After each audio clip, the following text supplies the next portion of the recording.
Assalamualaikum warahmatullahi wabarakatuh. Jumpa lagi dan selamat datang kembali di channel Netra Kala. Seperti biasanya pada kesempatan kali ini saya akan membagikan sebuah kisah misteri. Kisah kali ini berjudul Tumbal Tali Perawan. Namun sebelum saya lanjutkan ke inti ceritanya, bagi teman-teman semua yang ingin langsung membaca cerita ini, bisa langsung klik link yang sudah admin sisipkan di kolom deskripsi video ini. Dan bagi yang belum subscribe, silahkan bisa tekan tombol subscribe terlebih dahulu. Dan jangan lupa aktifkan lonceng notifikasinya agar tidak ketinggalan update video terbaru dari kami. Untuk itu langsung saja tanpa perlu berlama-lama lagi, kita langsung ke inti ceritanya.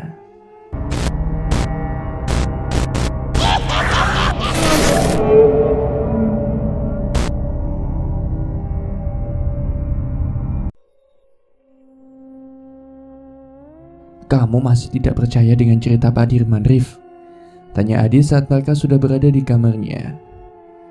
Ada hal-hal yang kamu tidak ketahui, Dit. Seperti yang aku katakan dulu, jangan langsung percaya dengan seseorang. Yang kita hadapi saat ini, orang yang memiliki kemampuan gaib dan kelicikan yang sangat luar biasa, jawab Arif. Tidakkah kamu paham kalau dalam dibalik semua ini menggunakan cinta kasih dari seseorang yang memanfaatkan itu semua menjadi sebuah kedengkian, ucap Arif. Maksudnya, Adi tidak paham apa yang Arif katakan. Bangkit, Arif berjalan menuju ke jendela. Orang akan selalu mencoba untuk membela orang yang mereka sayangi, orang yang mereka cintai. Bahkan kadang akal sehat mereka tidak digunakan dengan benar. Kita ambil saja contoh dari apa yang diceritakan oleh Pak Dirman. Dia membela keluarganya mati-matian, tidak mau menganggap kalau itu adalah sebuah aib dan harus segera diselesaikan. Begitu juga dengan Parmin yang merasa bahwa keadaan istrinya menjadi seperti itu karena setan dari Asih. Sementara dua orang ini bersiteru. Dalang dari semua ini memanfaatkan itu semua untuk mencari tumbal baru. Mungkin hanya kakekku yang menyadari itu semua. Entahlah, aku juga tidak bisa menerka-nerka lebih jauh, jelas Arif. Adit melongo mendengar jawabannya yang dilontarkan oleh temannya itu. Begitu banyak yang sudah dia pikirkan.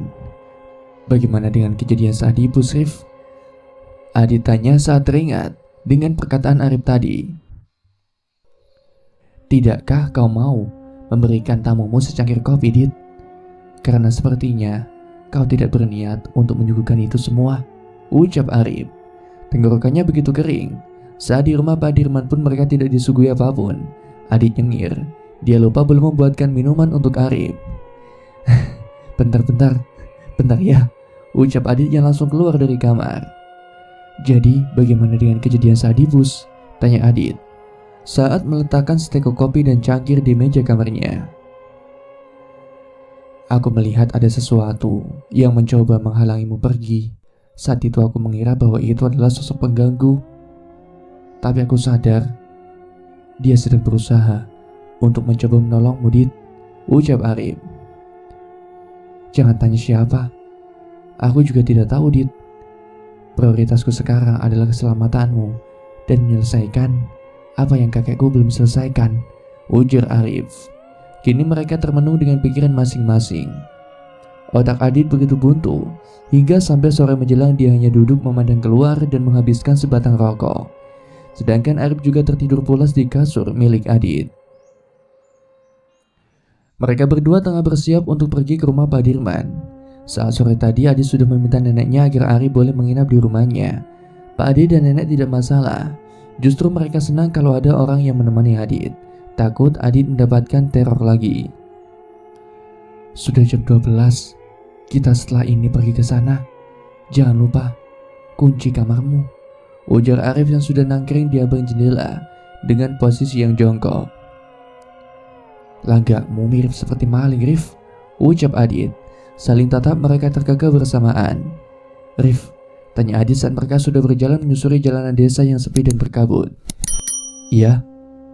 Bagaimana kalau ternyata Pak Dirman minta kita datang ke rumahnya malam-malam dan dia mencoba untuk membunuh kita karena sudah menceritakan itu semua? Tanya Adit gelisah.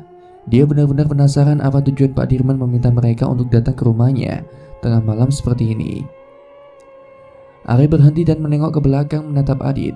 Bibirnya menyeringai, sama seperti yang dia lihat siang tadi.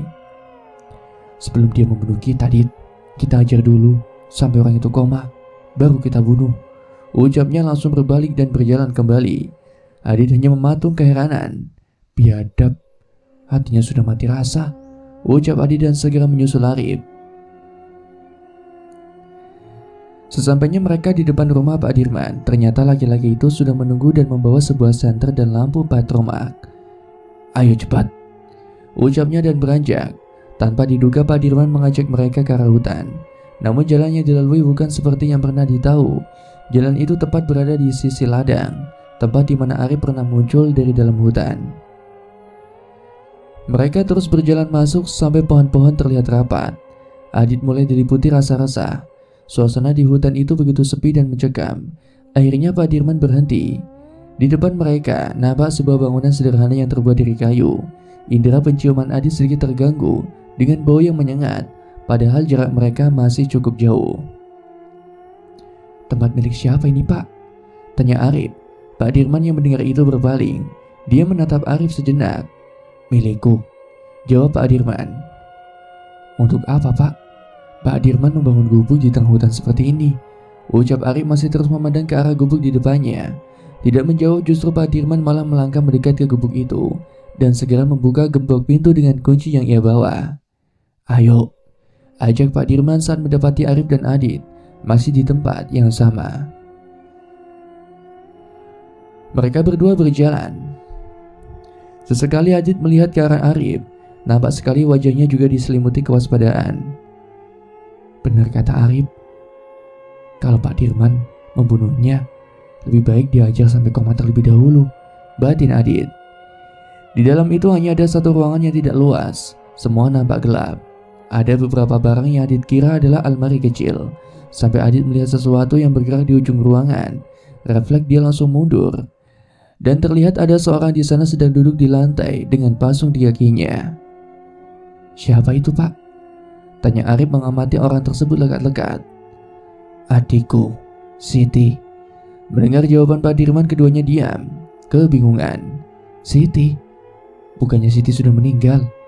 Batin Adit menolehkan kepalanya ke arah Pak Dirman yang sedang sibuk menyalakan lampu petromak yang dia bawa. Adik? Bukannya Pak Dirman bilang kalau Siti sudah meninggal, Pak? Tanya Adit menahan napas. Untungnya aku dan kakekmu, ucap Pak Dirman sambil menoleh ke Arif. Dia membantuku menyelamatkan Siti pada waktu yang tepat. Kini ruangan itu sudah nampak jelas, walau masih ada sudut-sudut gelap yang belum terjangkau cahaya.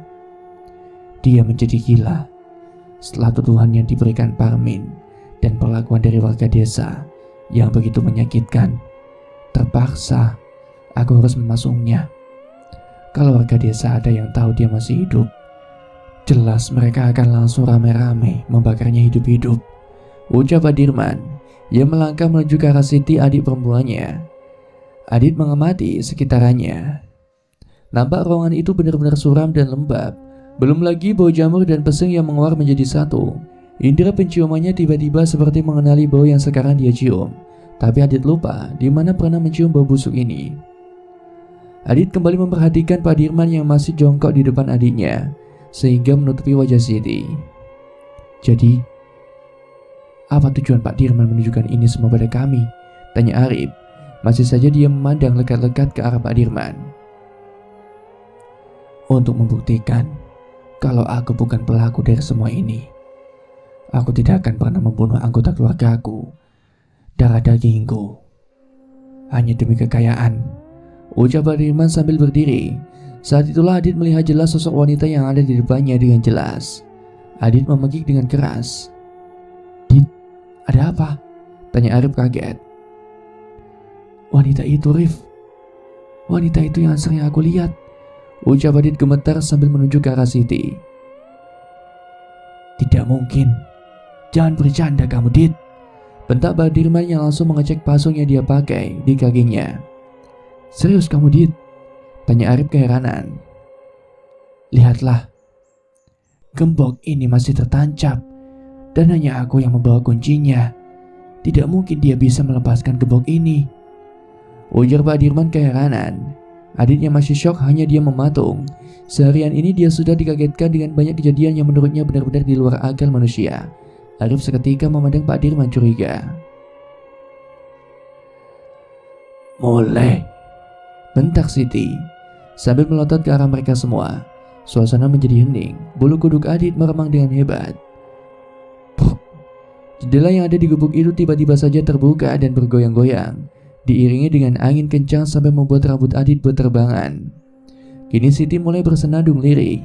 Tembang-tembang Jawa terucap dari bibirnya, sesekali mengatakan, "Watone wis siap, cokone wis dicepake." Sementara itu, mereka semua masih syok dengan kejadian yang barusan mereka alami. Sek. Spontan Adi dan Pak Dirman menoleh ke arah jendela. Di sana ada sosok yang tengah berdiri menyamping, lalu perlahan berjalan untuk menuju ke belakang gubuk. Adit benar-benar ketakutan sekarang. Dia menoleh ke arah Arif yang ternyata dia sudah duduk bersila dan memejamkan matanya. Mas Adit, tolong niru Mas, tolong. Tersentak Adit langsung merapatkan tubuhnya ke arah Pak Dirman. Siapa itu? Ucap Pak Dirman. Namun sepertinya Adit sudah mengetahui siapa pemilik suara. Bagaimana mungkin dia tidak mengenali suara Ningrum kalau hampir setiap hari dia mendengar kalimat permintaan itu. Tiba-tiba terdengar suara seperti ledakan. Terlonjak, Adit dan Pak Dirman sama-sama memandang sumber suara yang mirip sekali dengan petasan. Sebuah percikan api muncul begitu saja di belakang Siti. Arif segera bangkit dan berjalan untuk menuju rak yang ada di ujung ruangan. Dia sedang mencari-cari sesuatu. Dari mana ini, Pak? Ucap Arif sambil menunjukkan keris kecil segenggaman tangan. Pak Dirman diam. Dia tidak seperti Adit yang ketakutan, bahkan seperti sudah biasa dengan kejadian seperti ini. Kakekmu, ucapnya singkat. Sepertinya adikmu memang sengaja dibuat menjadi gila seperti ini, ujar Arif. Maksudmu? Tanya Pak Dirman kaget. Selama ini dia mengira kalau Siti adiknya menjadi seperti ini karena fitnah dari warga desa. Bahkan kakaknya Arif pun tidak mengatakan apa-apa. Aku melihat ada dua sosok dalam tubuh Siti, Pak. Tapi jelas sekali energinya benturan. Kalau benar ini dari kakekku, berarti selama ini dia sedang mencoba menahan agar Siti tidak dikendalikan sepenuhnya oleh sosok itu, ucap Arif. Wadone wis siap, cokone wis dicepake. Ucap Siti terus-menerus. Dia mengatakan kalimat itu dan terus menembang. Entah ada dorongan yang muncul di dalam diri Adit untuk terus melihat ke arah Siti. Kondisinya benar-benar mengenaskan. Pantas saja dia berjalan dengan menyeret kakinya.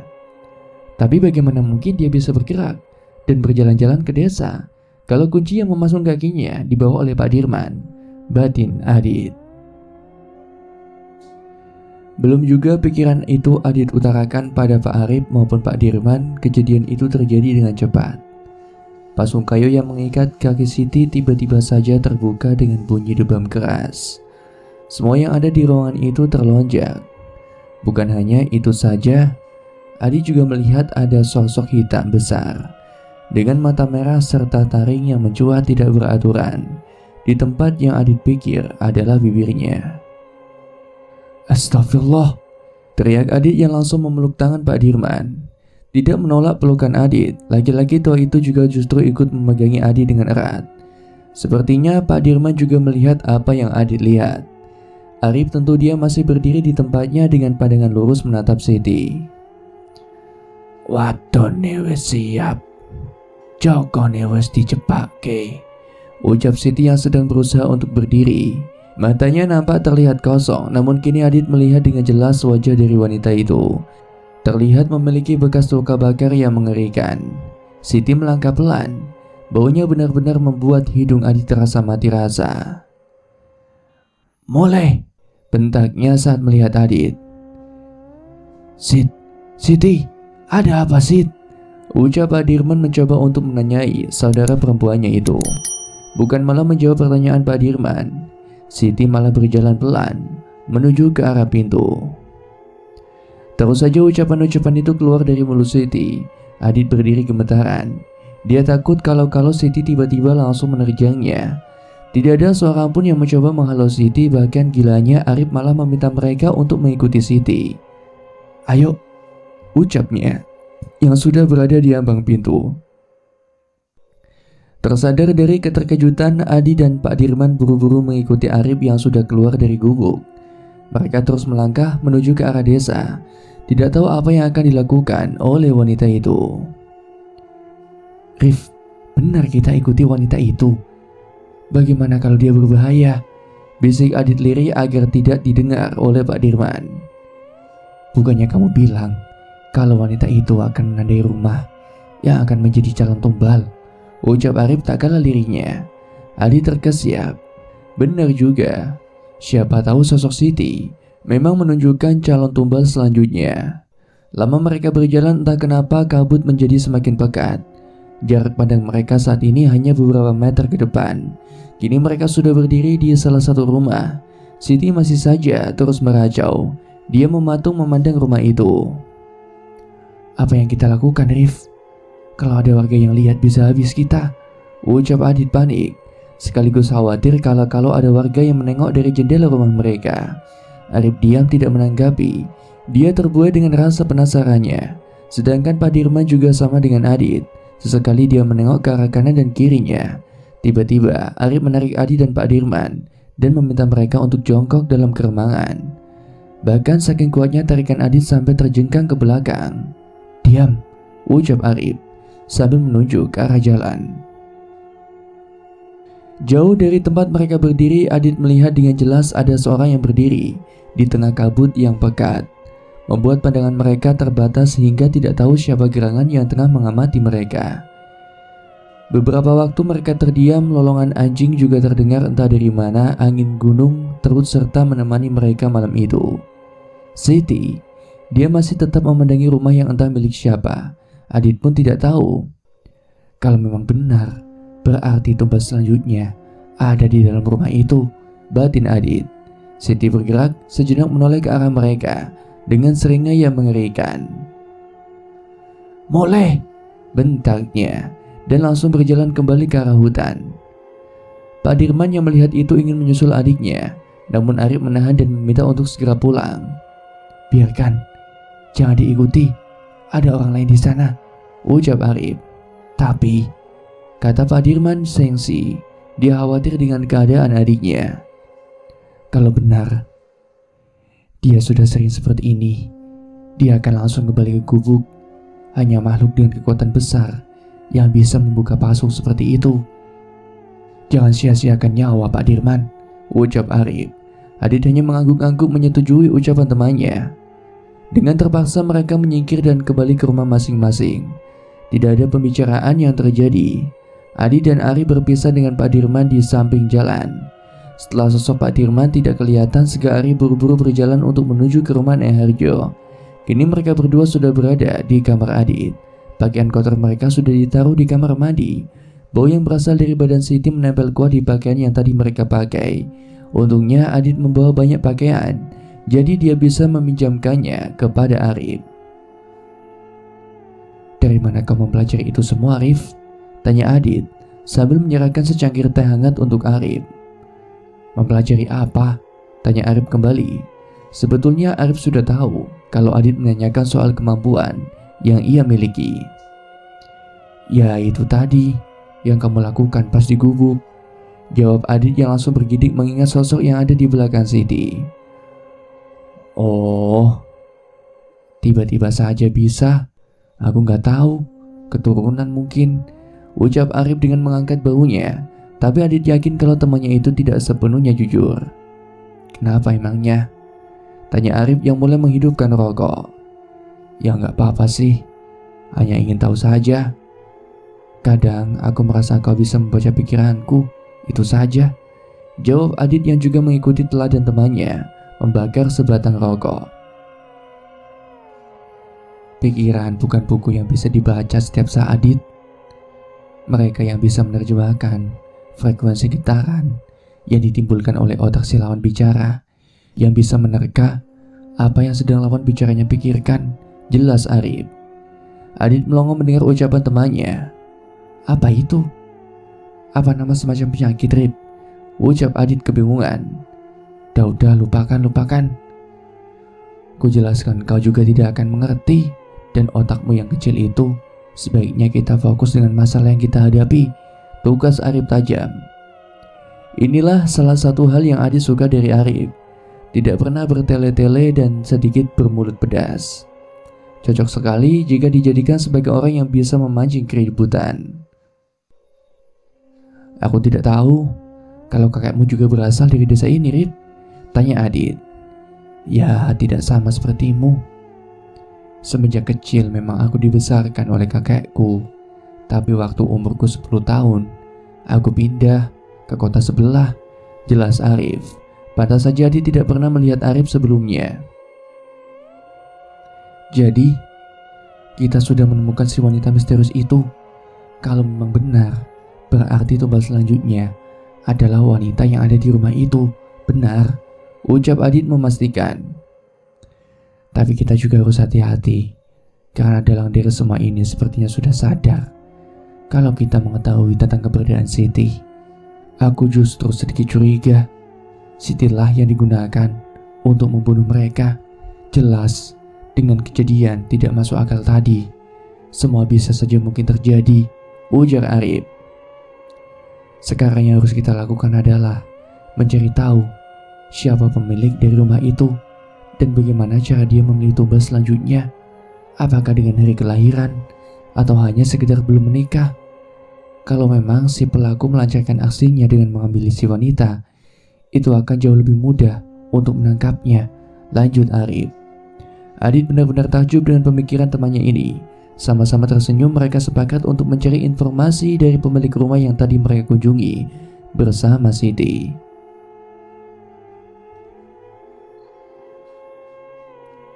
Semalaman Adi dan Arif berdiskusi seru, menduga-duga tentang siapa dalang dari semua ini.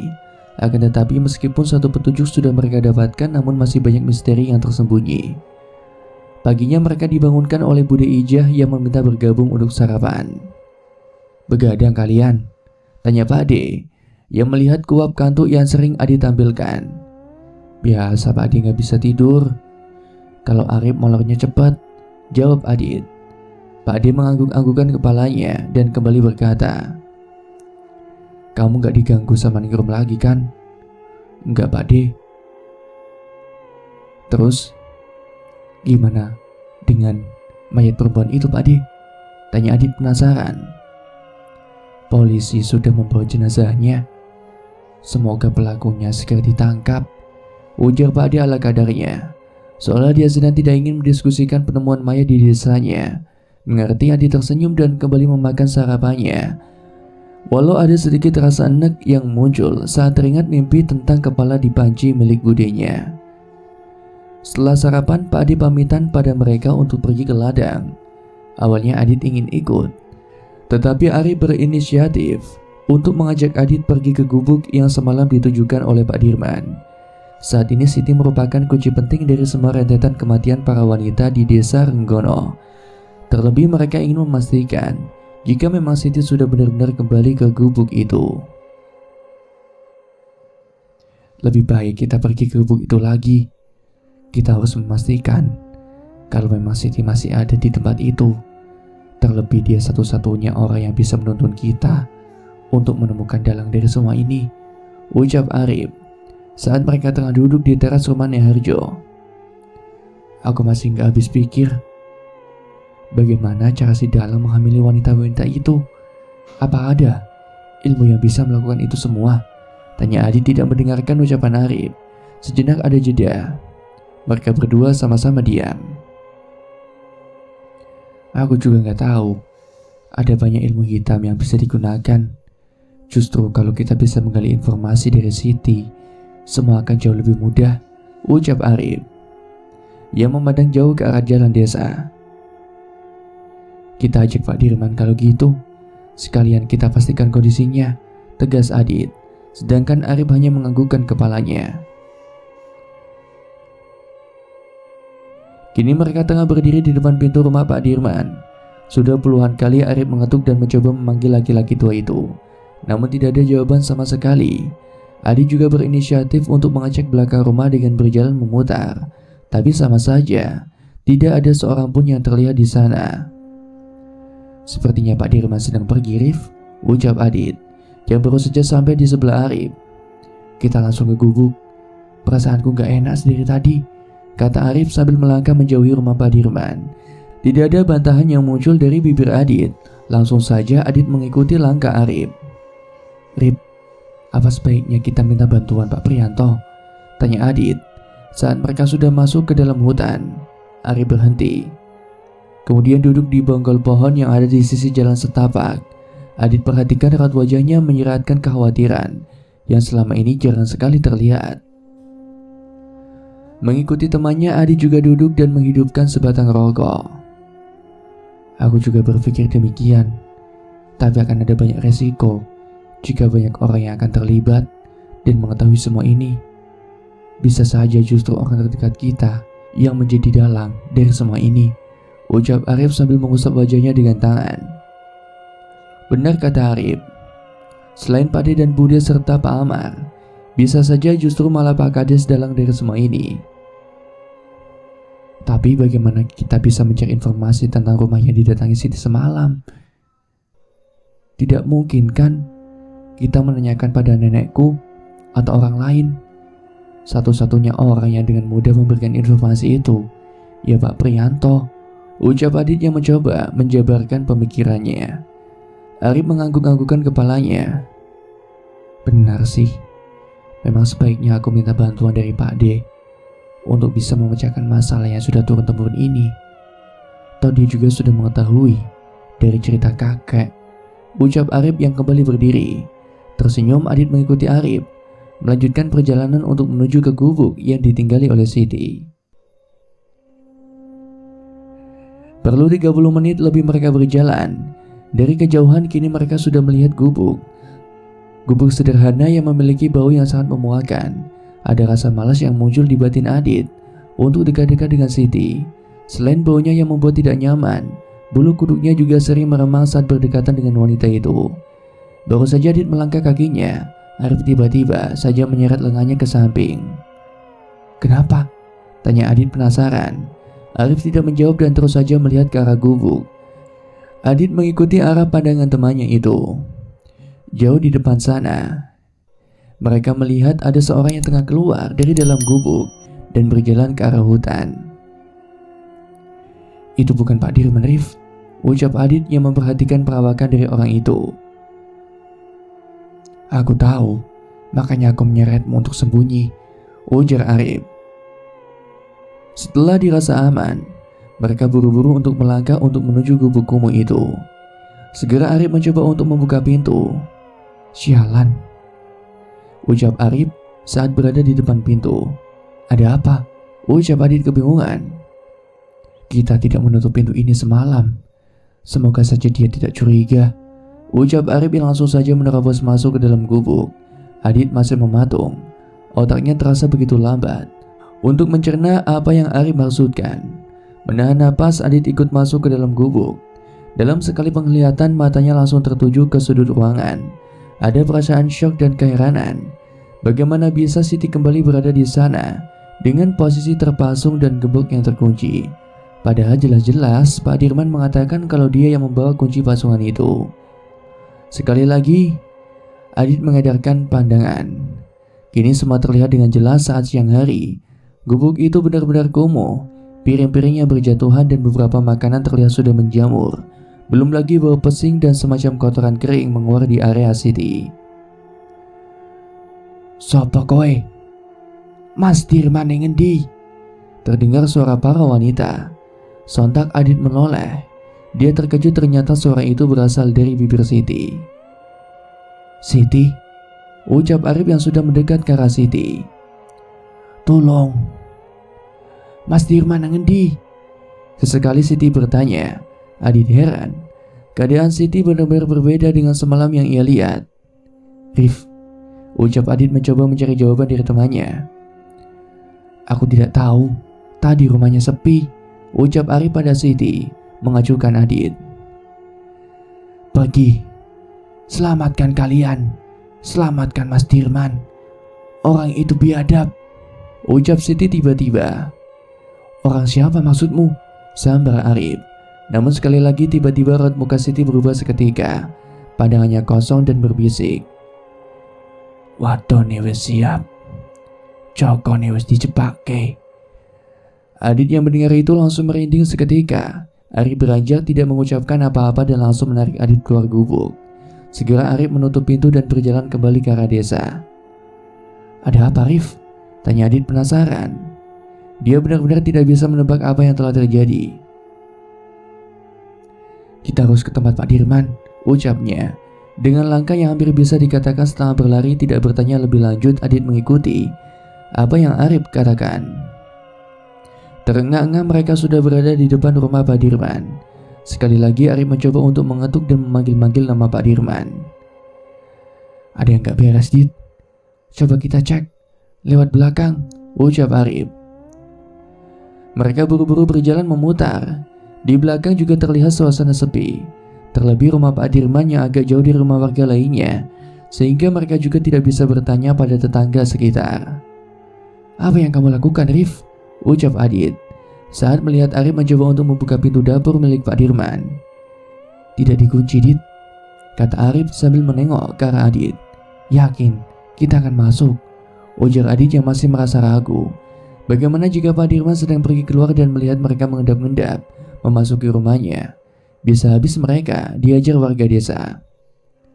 Pak Dirman, Pak, panggil Arif dengan melongokkan kepalanya ke dalam rumah.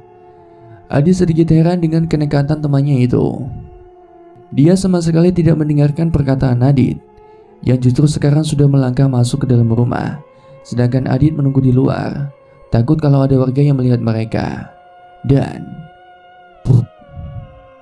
Adit mendengar jelas ada sesuatu yang terjatuh. Buru-buru dia masuk ke dalam untuk mengecek keberadaan Arif. Takut-takut kalau Pak Dirman di dalam sedang mencelakai temannya. Adit sudah melangkahi dapur dan menuju ruang tengah. Terlihat Arif sedang tersungkur di tanah dengan menatap ke arah kamar yang terbuka. Rif, kamu kenapa, Rif? Ucap Adit yang langsung berjalan buru-buru ingin menolong temannya. Tidak ada jawaban, hanya tangan Arif yang mengacungkan ke arah dalam kamar. Sontak Adit memalingkan pandangannya. Mata Adit membulat sempurna, ingin mengucap istighfar, namun yang keluar hanya suara mirip kumur-kumur yang tidak jelas. Tangannya mencengkeram lengan Arif dengan erat. Pak Dirman tergantung di dalam kamar salah satu rumahnya. Tersadar, Arif langsung menarik Adit. Ayo. Adit yang masih gemetaran merasa tidak bisa berdiri dengan benar. Tatapannya benar-benar kosong melihat jenazah Pak Dirman yang tergantung seperti itu. Dit, ayo Dit. Sekali lagi Arif menarik lengan Adit. Mereka buru-buru pergi dari rumah Pak Dirman. Sedari tadi Adit hanya diam dan terus saja mengikuti Arif. Entah tujuannya kemana Adit tidak tahu. Rif, Pak Dirman, Rif, ucap Adit lirih. Adit menyentakkan tangan Arif. Rif, Pak Dirman, kenapa kita pergi? Bentak Adit. Arif tidak peduli. Dia kembali menarik Adit menjauhi rumah Pak Dirman. Rif, goblok, kalau mau masuk penjara ya sudah sana balik, ucap Arif yang langsung berbalik meninggalkan Adit. Tertegun, Adit memandang Arif yang sudah berjalan beberapa meter di depannya. Tersadar bahaya yang sedang mengintai mereka, Adit berlari menyusul temannya. Kini mereka sudah duduk di rumah Pak Prianto. Keduanya terlihat gusar. Kopi yang sudah disediakan oleh Bu Prianto juga tidak tersentuh. Hanya berbatang-batang rokok yang sudah mereka habiskan sembari menunggu Pak Prianto pulang dari kantor desa. Baru pada pukul 2 siang mereka mendengar suara motor yang terparkir di depan rumah Pak Prianto. Assalamualaikum. Salam Pak Prianto.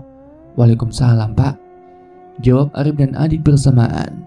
Melihat keberadaan mereka, wajah Pak Prianto menyiratkan keheranan. Tumben Dit, ada apa? Tanya Pak Prianto yang berjalan mendekat.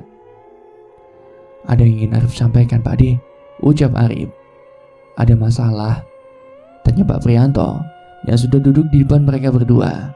Sejenak tidak ada yang menjawab, baik Arif maupun Adit yang ragu untuk memulai. Tatapan tajam Pak Prianto membuat nyali Adit menciut. "Rif," kata Pak Prianto sekali lagi. Arif menghela napasnya. "Ini tentang kematian, Pak, yang terjadi di desa Renggono." Ucap Arif langsung menatap mata padenya. Pak Prianto diam. "Kita bicarakan di belakang. Pak Ade ganti baju dulu ya," ujarnya dan langsung bangkit meninggalkan ruang tamu. Adit yang hanya tamu hanya mengekor mengikuti Arif untuk menuju ke belakang rumah. "Langsung saja ceritakan apa yang kalian ketahui," tegas Pak Prianto. Segera Arif menceritakan kejadian beberapa belakangan ini, saat dimana Adit selalu mendapatkan teror terus-menerus dari Ningrum tentang Nek Harjo yang menceritakan bagaimana dulu kejadian serupa pernah terjadi. Hingga saat Arif ingin menceritakan tentang Pak Marwanto dan istrinya, sejenak Arif memandang Adit. Dia meminta persetujuan. Adit yang menangkap maksud tatapan Arif hanya mengangguk. "Malam itu kami juga membuntuti Pak Marwanto dan istrinya. Mereka," ucap Arif. "Mereka kenapa, Rif?" dorong Pak Prianto. Nampak sekali dia sedang menahan emosinya. "Mereka melakukan satu ritual di pohon yang ada di dalam hutan, dan setelah itu bersenggama," ucap Arif yang masih saja terus menatap adiknya. Bagi Adit itu sungguh keberanian, karena dia sendiri merasa ciut dengan sorot tajam dari Pak Prianto. "Brengsek," umpat Pak Prianto kaget. "Terus apa lagi yang terjadi?" Kembali Arif menceritakan akan pertemuannya dengan Pak Dirman, yang menceritakan tentang Asis serta Nani dan Parmin. Terus saja Arif bercerita, hingga mereka diminta untuk datang malam-malam, pergi bertemu dengan Pak Dirman. "Dan kalian bertemu dengan Siti? Siti masih hidup?" ucap Pak Prianto tidak percaya. Kini sudah berbatang-batang rokok yang habis terhisap di mulut laki-laki itu.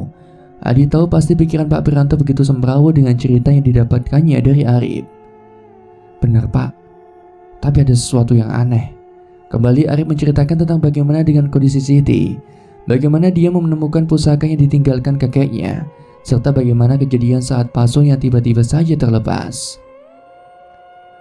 "Kalau benar apa yang kamu ucapkan, kita harus segera memberitahu pada warga yang rumahnya akan kunjungi bersama Siti.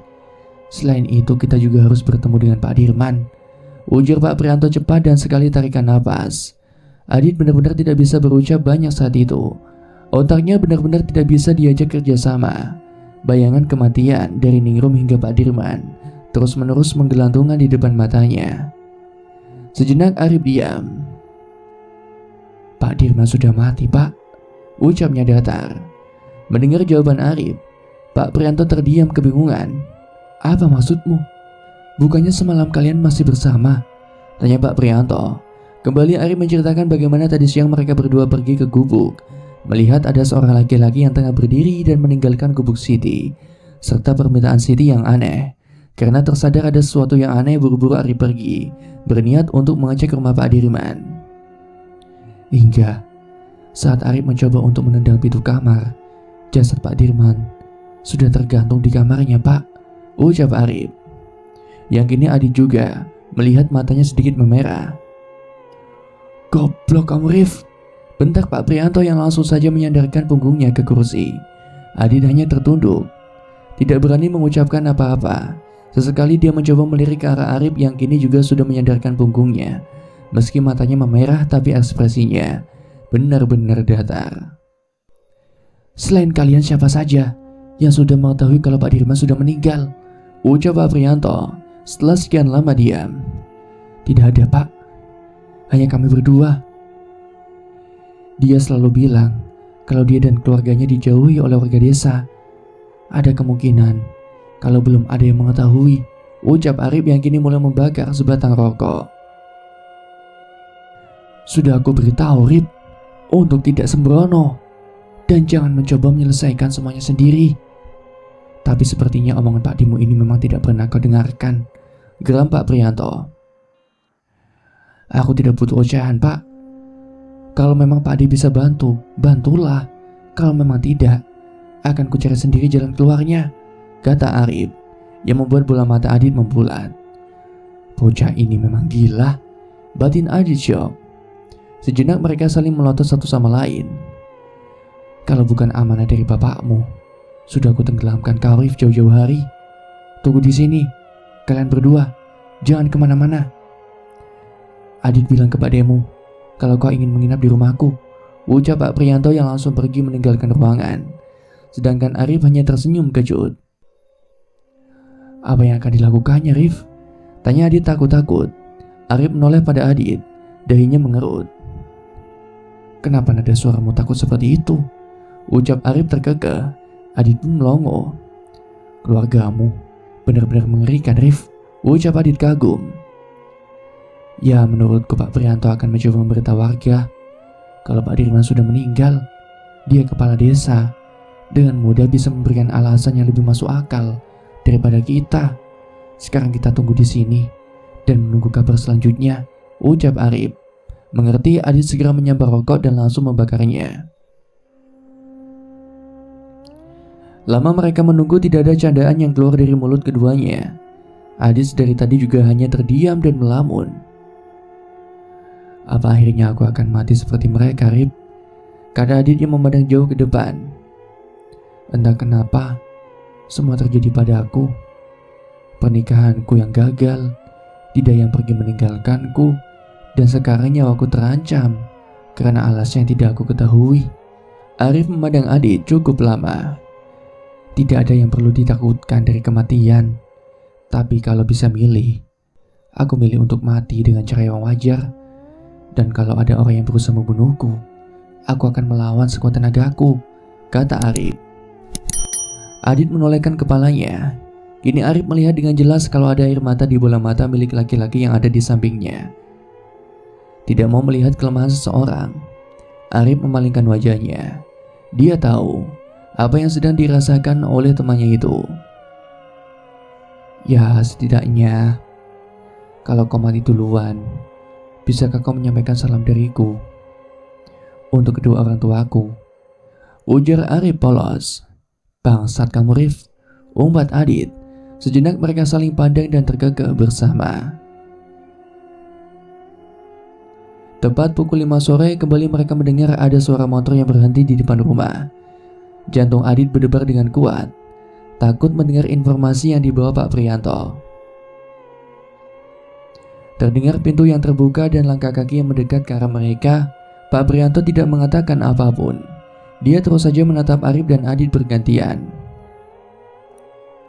Dalam 2 hari ada 2 mayat yang ditemukan dengan kondisi yang sangat tidak wajar, ucap Pak Prianto gusar. Adit dan Arif tidak menjawab. Kini warga desa akan semakin heboh dan panik. Kalian tahu apa yang aneh dengan kematian Pak Dirman?